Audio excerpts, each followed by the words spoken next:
Okay, now that America's done celebrating the death, assassination of Osama bin Laden, a very grim affair, something I don't know if it's right to be celebrating the death of a man, and I'm going to have a lot of friends calling me saying, hey Dean, it is pretty grim, pretty sick, no matter what you think of this person, to be celebrating the death of a person, pretty grim, right Dean? Well, thank you, those people that called me, because I know that there are people out here that have some sense and aren't just sick celebrating the death of a man. But nonetheless, we got to talk about this Osama bin Laden stuff, because you have to understand, Osama bin Laden is a CIA asset. He has been probably since he was a teenager. Now, before I even get into this 9/11 Commission report, which is basically going to tell you the history of Osama bin Laden and how much money the United States gave this man and the Mujahideen, the holy warriors in Afghanistan. Well, you know, before I get into that, I've got to talk about this notion of conspiracy theories. Because as soon as I tell you that Osama bin Laden is a CIA asset, I'm sure most of you people out there watching and say, oh, here we go. Dean's just talking up a conspiracy theory. But do you know what a conspiracy is? Do you know what a conspiracy theory is? Well, people, let's go to the dictionary, shall we? Let's go to the dictionary. And we're going to find out, well, what is a conspiracy? Okay, so first let's look up the word conspiracy, but we'll have to look at the word conspire, because conspire is the root word of conspiracy. So let's find that mug. Okay, here we go. Conspire. To join in a secret agreement to do an unlawful or wrongful act, or to use such means to accomplish a lawful end. Now that's funny to me, because they're going to say, okay, let me read that again. Conspire. To join in a secret agreement to do an unlawful or wrongful act, or to use such means to accomplish a lawful end. So they're going to say, yes, you can come together in this secret agreement to do an unlawful or wrongful thing. That's the lead. They're going to lead out with the wrong or unlawful thing. Or you can do something good. Yeah, that's going to be to conspire, okay? Now, also, to conspire is to scheme. To scheme. All right, now the second definition here, conspire, to act in harmony toward a common end. Now, people, to act in harmony toward a common end. That's a conspiracy. What is so unusual about that? So when somebody has a theory that there's a conspiracy about, well, the person is theorizing that there might be some people acting in harmony toward a common end. So you people think that the fact that there might be a group of people acting in harmony toward a common end, you think that's just the strangest thing ever. You just think that anybody who believes, who has a theory that there might be conspiracies about you, you believe that that person is just a tin-foil wearing nut. It's completely ridiculous. It's completely dumb. There are conspiracies everywhere, and some of them are done in secret. You don't know what's going on. Your government always acting in secret, always engaged in conspiracies. Yet, if anybody out here in civilization, in our society, says there might be a conspiracy happening, one or two conspiracies, well, that person's just a nut. Just a truther. It's like we're living in George Orwell's 1984. Truther? So when you hear the term truther, it's just a derogatory term. But the root word of truther, the base word, is truth. So you have a person who embraces the truth. And so what do? You vilify that person. You turn them into a nut. They should just go sit over there with that conspiracy theorist. You know, the idiot that just thinks that some people might have to actually be joining together toward a common end. Completely dumb. So you people have to understand what is going on around you. Get to know the fundamentals of your language, for one thing, and then get to know this other stuff that's happening. So let me go to the 9/11 Commission report so I can talk about how Osama bin Laden is nothing more than a CIA asset, dead or alive. Osama bin Laden is a CIA asset. So, from the 9/11 Commission report, people, now this is the final report on the National Commission on the terrorist attacks upon the United States. It's your federal government telling you this, all right? So, conspiracy theorist, federal government. All right, here we go, people.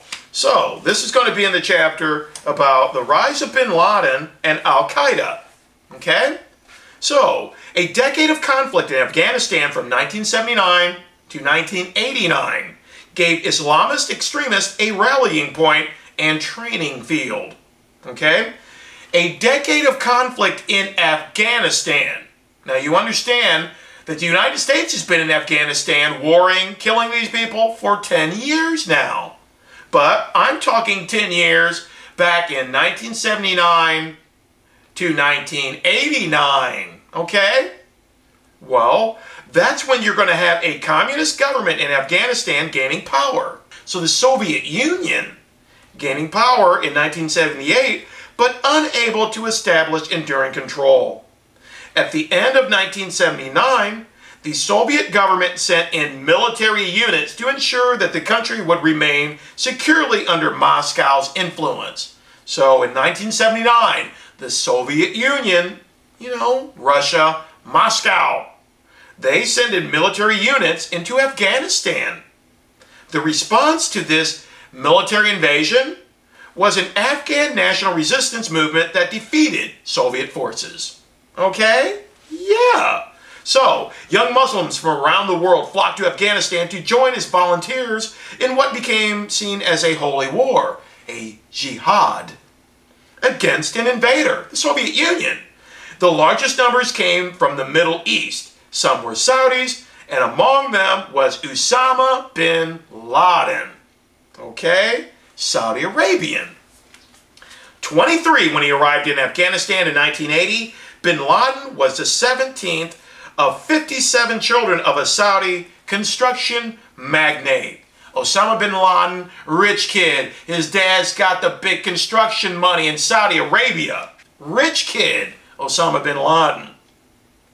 Though he took part in at least one actual battle, he became known chiefly as a person who generously helped fund the anti-Soviet jihad. Okay? So Osama bin Laden, a big-time fundraiser for the Afghanistan freedom fighters. Okay?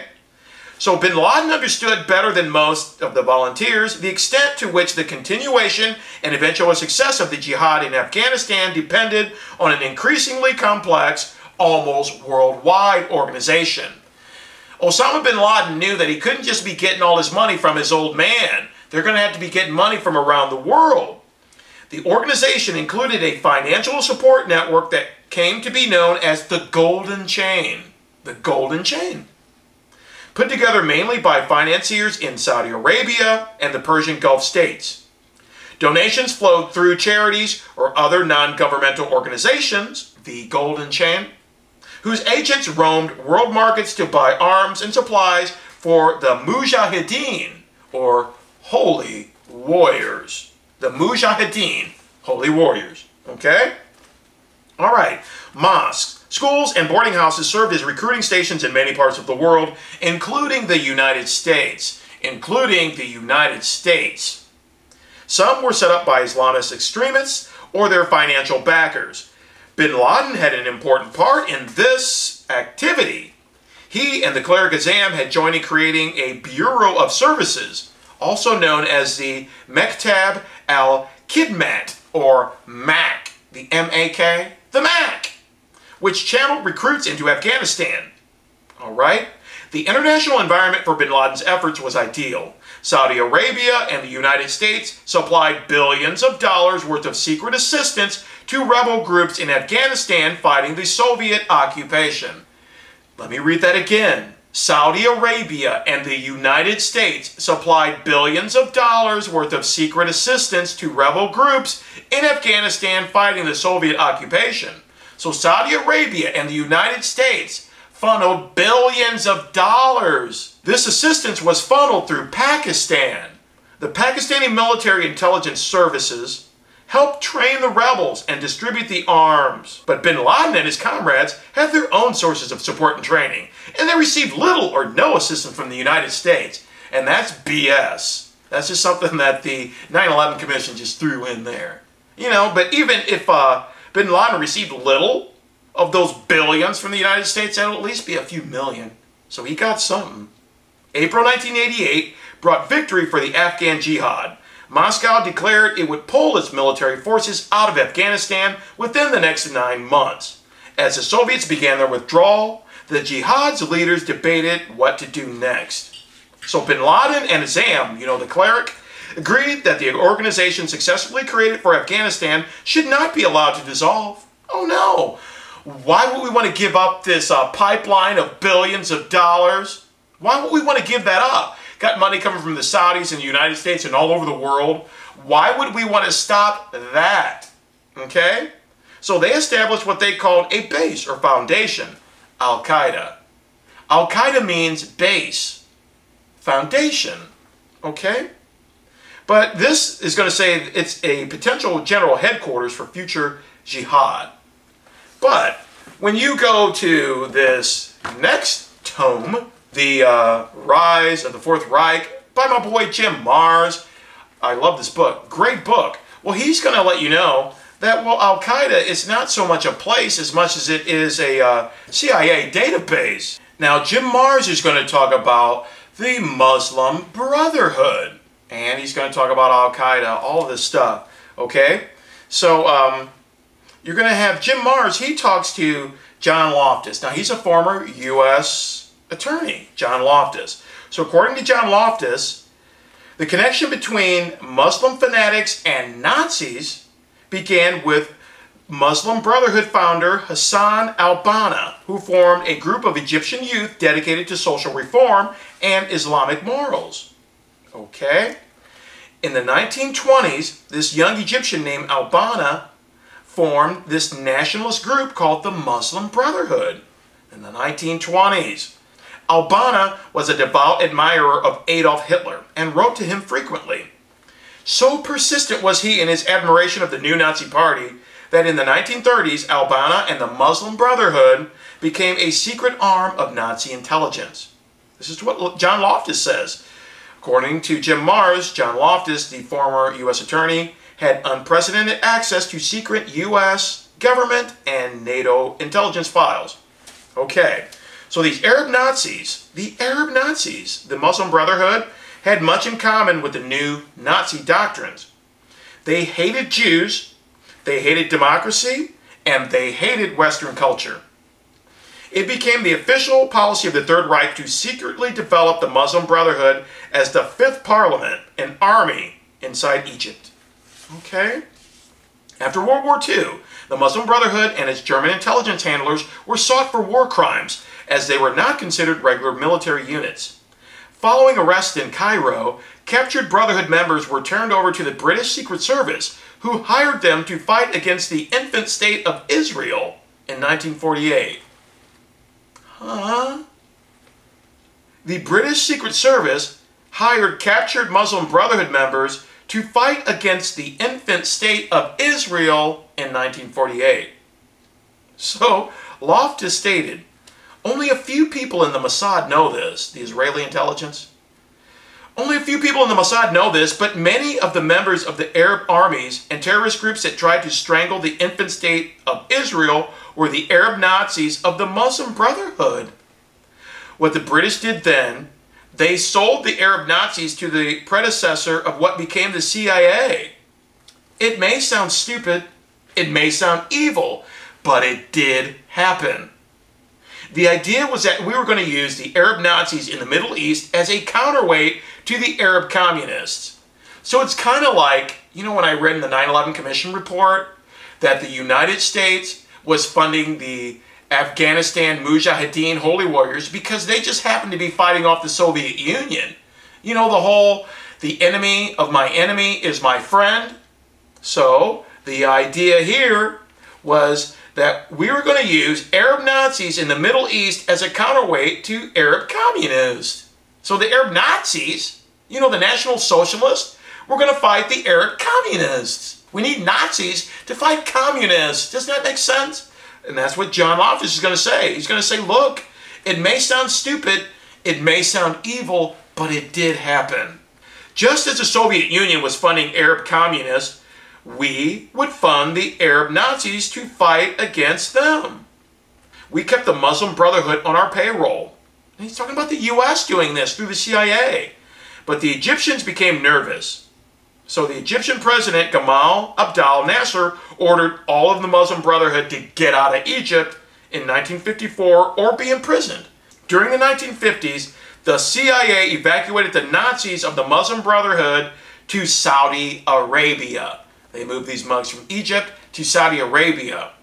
The CIA evacuated the Nazis of the Muslim Brotherhood to Saudi Arabia.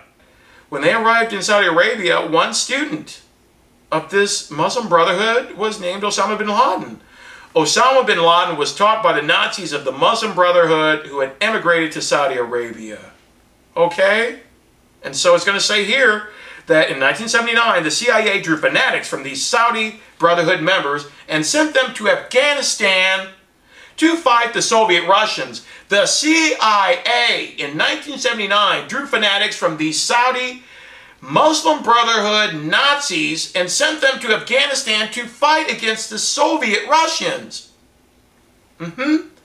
We had to rename them, said John Loftus, the former U.S. attorney. We couldn't call them the Muslim Brotherhood because that was too sensitive a name. Its Nazi cast was too known. So we called them the, what?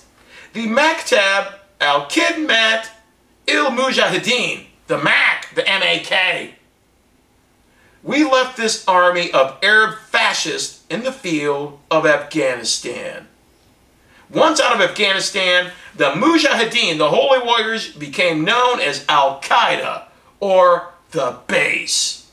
The base.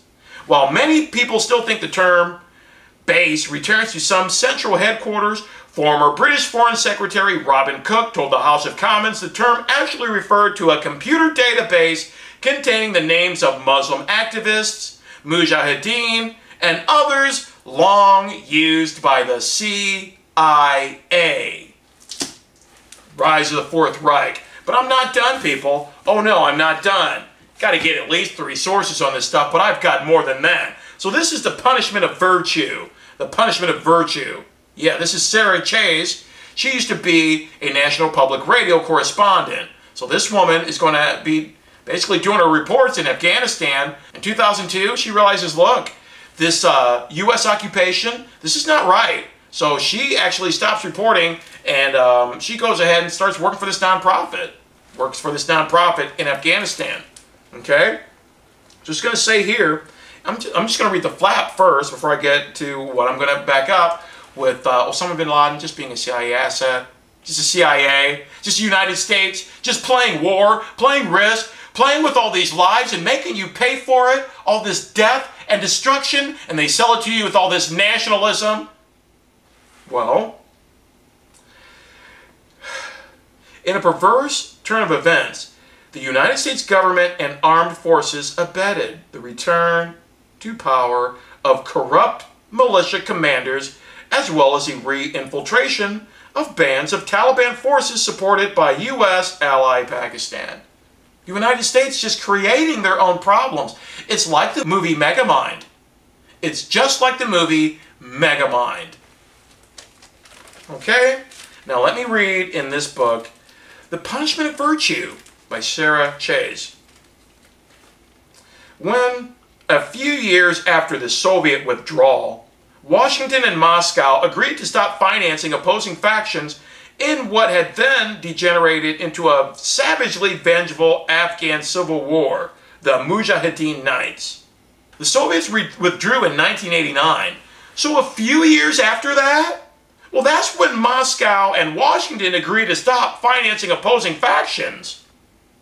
So, the Soviet Union had already pulled out their military, but these mugs, the Soviets, were still financing factions in Afghanistan. So was Washington, the United States. So, A few years after the Soviet military withdrawal, Washington and Moscow agreed to stop giving money to opposing factions in what by then had degenerated into a savagely vengeful Afghan civil war, the Mujahideen Nights. Pakistan was abruptly deprived of a gush of U.S. taxpayer dollars. So when the money gets cut off, well, yeah, Pakistan, they're missing that money. Saudi Arabia had matched U.S. grants in the Afghan anti-Soviet resistance for years. And when Washington and Moscow stopped funding the civil war, Saudi Arabia stayed the course. Yeah. All this money going into Pakistan, Saudi Arabia never stopped pumping it into there. The United States, who knows what they stopped doing. And now you've got the United States, the Pentagon, and J.P. Chase teamed up to rape Afghanistan of its gold, of its precious minerals. Are you getting this, people? Are you getting it? Okay, people, so I'm going to read this from Advisor One, advisor1.com. J.P. Morgan seeks gold in Afghanistan. So Afghanistan, home to conflict and danger, is also the site of close to $1 trillion in minerals, according to the Pentagon. Geography and ideology have kept the mountainous nation isolated and its resources unplumbed. Alexander the Great couldn't even get that stuff out. Okay? However, that may be about to change if Ian Hannum and J.P. Morgan Capital Markets have anything to do with it. Yes. So it's Fortune magazine and CNN Money reporting on Hannum's efforts to broker a deal to bring gold out of the mountains of Afghanistan. Okay? And so it's going to say here that Ian Hannum's efforts on behalf of J.P. Morgan Capital Markets, you know, to get this $1 trillion of precious metals and rare earths out of Afghanistan. You know, the Pentagon just waging war on the people of Afghanistan so J.P. Morgan Capital Markets can just get all the precious metals out of there. Well, these efforts on behalf of J.P. Morgan Capital Markets have the backing of no less than the Pentagon and General David Petraeus. Yeah. So General David Petraeus says, I'm an old economist. And at the end of the day, this is about progress for the Afghan people and giving them the prospect for a much brighter future for them and their families. Yeah, people. So General David Petraeus and the Pentagon, where they're using all their guns and all their firepower to destroy the people of Afghanistan and to rape their lands of their precious metals and rare earths, but it's all to help them, not to help J.P. Morgan. Not to just empower the military-industrial complex. Are you getting this, people? This is what your nation is doing. This is what your government is doing. All this criminal, mafia-like behavior. And if you don't stand up and exercise your freedom of speech to tell these crooks in Washington and these crooks in your state and in your city, if you don't tell them to stop their criminality, if you don't stand up and exercise your freedom of speech, if you don't do that, these people are going to run roughshod over you and treat you like serfs and slaves. You're going to get what you bargained for. I believe we can bargain for more. Aren't you sick of being treated like a slave? Aren't you sick of the Pentagon, the United States killing people in Iraq, in Afghanistan, and all over the world, in Libya? Aren't you sick of it? Them doing it in your name, and you get to pay for it, and then when they kill your boogeyman, Osama bin Laden, you get to pay for it, but you can't see any proof of it. No proof. People, it's proof that we're being suckered. Stop being suckers. Stand up and act like free people.